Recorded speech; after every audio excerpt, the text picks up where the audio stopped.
On the modern map of Asia, the Himalayan mountain range is occupied majorly by the People's Republic of China, India, Nepal, and Bhutan.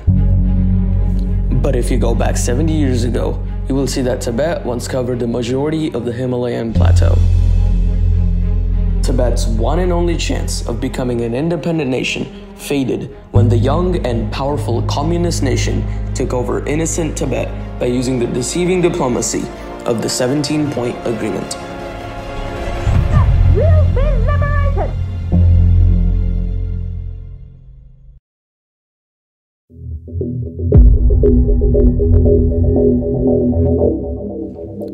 Through the history, Tibet and China shared a complex relationship. From the 8th to the 12th century, Tibet and China both were independent nations, in which Tibet was the bigger brother of China by size. In the 13th century, the brutal Mongol invasion brought China and Tibet under its control through the Yuan dynasty till 1368. After the Yuan subsided, Tibet mostly acted as a subordinate state of China. Tibet changed between being independent and being a subordinate state of China 3 times, until finally the Qing dynasty fell in 1912. This supposedly made Tibet a de facto nation. The period from 1912 to 1950 gave Tibetan diplomacy a golden chance to gain international recognition as an independent nation. Tibet started issuing passports during 1920 and 40. Several countries also issued visas, but no country recognized Tibet's independence. With no external help, the fall of Tibet became imminent when the mighty British receded from the Indian subcontinent, and the communists rose in China with ambitions to claim more land.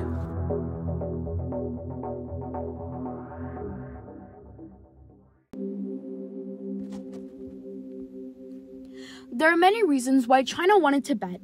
One of them being that Tibet provides a neutral place between China on one side and Nepal on the other. The mountain range also provides a military advantage. The Chinese were debating that Tibet was always a part of China. They just wanted their territory back. Before China invaded Tibet, they went through the Chinese Revolution. Before the Revolution, the Republic of China was the current ruling period of China. Mao Zedong was head of the operation.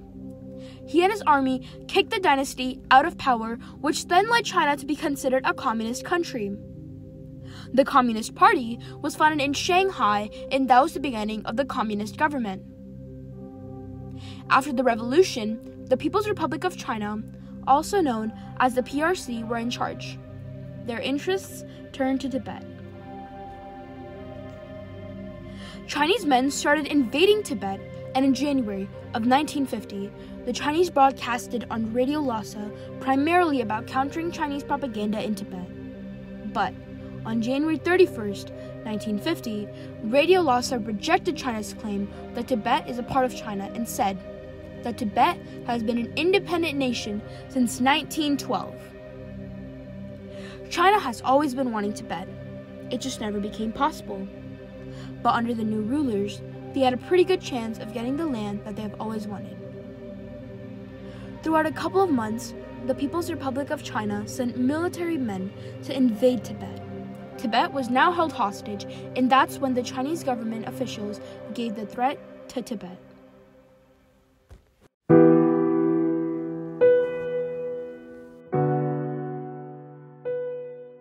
When China invaded Tibet, most people expected Tibet to hold the communists in the mountain area while help arrived. But Tibet had a very weak army. For many years, Tibet has had strong ties with Britain, but they never went to diplomatic means. It was too late for help when China attacked. Tibet officials went to the UN office to debate to make Tibet a part of the UN. But the UN rejected their argument, and Tibet was never marked an independent country. Communists wrote the 17-point agreement, which talked about how Tibet was going to lose its independence. The Tibetan officials had no other choice but to sign it, or China was going to put all of its army towards Tibet. With the immense pressure of the invasion, the Tibetan officials had no other option. Everyone thought that the Tibetan army could hold the Chinese in the mountain areas while international help arrived from Tibet's allies. but that didn't happen. Tibet had a weak army, and they surrendered. On May 23, 1951, the Tibetan leaders signed the agreement of the Central People's Government and the local government of Tibet on measures for the peaceful liberation of Tibet, which took their freedom away and gave it to the People's Republic of China. Also, the Tibetan leaders did not have the opportunity to make custom changes. They were just forced to sign. The agreement talked about how Tibet will be under the rule of the PRC.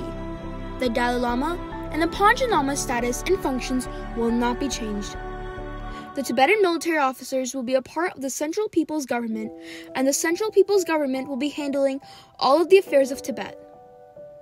The last point states that all of the points above will be effective immediately.